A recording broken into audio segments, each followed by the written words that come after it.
Okay, so hello everyone, welcome to our first module and that is introduction to digital product selling business। यानी कि इस module में हम लोग जानने वाले हैं कि आखिर डिजिटल प्रोडक्ट सेलिंग बिजनेस होता क्या है। सबसे पहले आपको इस टर्म से समझ आ रहा होगा, डिजिटल प्रोडक्ट सेलिंग बिजनेस यानी कि डिजिटल प्रोडक्ट इट मींस वो प्रोडक्ट जो कि फिजिकल अवेलेबल नहीं है, यानी कि वो सिर्फ डिजिटली अवेलेबल है, यानी कि आपके फोन पे, आपके लैपटॉप पे, आपके कंप्यूटर पे अवेलेबल है, डिजिटल फील्ड में अवेलेबल है, जो कि फिजिकल कोई अवेलेबल नहीं है, ना ही उसका कोई फिजिकल यूज है, उसे हम डिजिटल प्रोडक्ट कहते हैं। Now the selling business it means कि हम उसी डिजिटल प्रोडक्ट को ऑनलाइन सेल कर रहे हैं, लोग उसको परचेस कर रहे हैं एंड उससे हमारा रेवेन्यू जनरेट हो रहा है। फॉर एग्जाम्पल आप सोचिए, आप कोई से भी एक फिजिकल प्रोडक्ट को सेल करते हो तो सबसे पहले उसका आपको उसको बनाने का चार्जेस लगता है, फिर शिपमेंट चार्जेस लगता है, लोगों तक पहुंचाने का चार्जेस लगता है, उसके बाद आप उसको सेल करके अर्निंग करते हो। बट यहाँ पे आपका चार्ज लगा सिर्फ एक ही बार, या तो आपने उस कोर्स को बनाया खुद ने या फिर आपने कहीं से परचेस किया एंड देन आप उसको हर बार रीसेल करके बहुत ज़्यादा पैसा कमा सकते हो। इट मीन्स कि आपका कॉस्ट बहुत ज़्यादा कम हो जाता है एंड आपकी इनकम बहुत ही ज़्यादा हो जाती है। तो ये बहुत ही आसान बिजनेस है एंड आप काफ़ी अच्छे से कर सकते हो। एक बार आपको सिर्फ ऑटोमेशन सिस्टम पे सेट करना है एंड दैट्स इट, आप इससे काफ़ी अच्छा रेवेन्यू जनरेट कर सकते हो। Alright, okay, so digital product की अगर हम बात करें तो डिजिटल प्रोडक्ट आप ले सकते हो फॉर एग्जांपल जैसे कि ऑनलाइन कोर्सेस हो गए, स्टॉक्स, फोटोज, प्रेजेंट्स हो गए, प्रिंटेबल्स हो गए, ठीक है, ऑलराइट, टेम्पलेट्स हो गए, ई बुक्स हो गए, ऑडियो बुक्स हो गए, पॉडकास्ट हो गए, सब्सक्रिप्शन कॉन्टैक्ट हो गए। ये सारी जो चीज़ें हैं जो कि सिर्फ डिजिटली अवेलेबल है, उनको हम कहते हैं digital product selling business, digital product, sorry.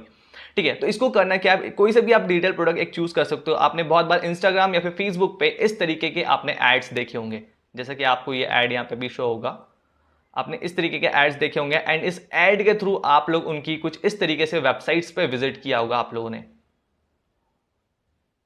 Alright, इस तरीके के वेबसाइट्स पे विजिट किया होगा जहां पे आपको ऐड दिखा होगा कि आपको रील्स बंडल मिल रहा है एंड आपको उनकी वेबसाइट्स मिल रही है। उस वेबसाइट्स पे आपने विजिट किया होगा, वेबसाइट्स पे आपको वो रील्स बाय करने का ऑप्शन देता है सिंपली इस तरीके से बटन पे।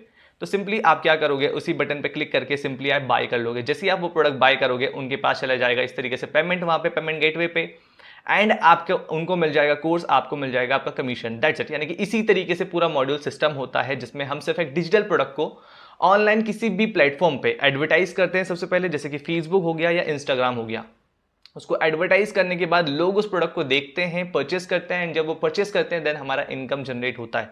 सो बस हमें इसे फेसबुक एड्स की मदद से सेटअप करना होता है। हम कुछ इस तरीके से एक ऐड लगाते हैं जिस ऐड में कुछ अमाउंट स्पेंड करना होता है एंड सिंपली वो सोशल मीडिया पे हमारा ऐड जाके दिखाता है इस तरीके से, एंड जब भी वो हमारा ऐड जाके दिखता है लोग उस वेबसाइट पे विजिट करते हैं, बाय करते हैं एंड दैट्स इट, हमारी अर्निंग हो जाती है। सो इसी पूरे सिस्टम को हम कहते हैं digital product selling business. So I hope कि आपको समझ आया होगा कि क्या होता है digital product selling business. Alright, okay, so अब अगले कोर्स में हम लोग, अगले मॉड्यूल में हम लोग जानने वाले हैं प्री रिक्वायर्ड टूल्स, यानी कुछ ऐसे टूल्स जिनकी मदद से हम डिजिटल प्रोडक्ट सेलिंग बिजनेस को आगे स्टार्ट कर सकते हैं एंड आगे इसको लेके जाके वर्क कर सकते हैं, वर्क स्टार्ट कर सकते हैं। तो चलिए अगले मॉड्यूल में हम जानते हैं कौन कौन से वो रिक्वायर्ड टूल्स हैं जो हमारे लिए बहुत ही ज्यादा इंपॉर्टेंट है।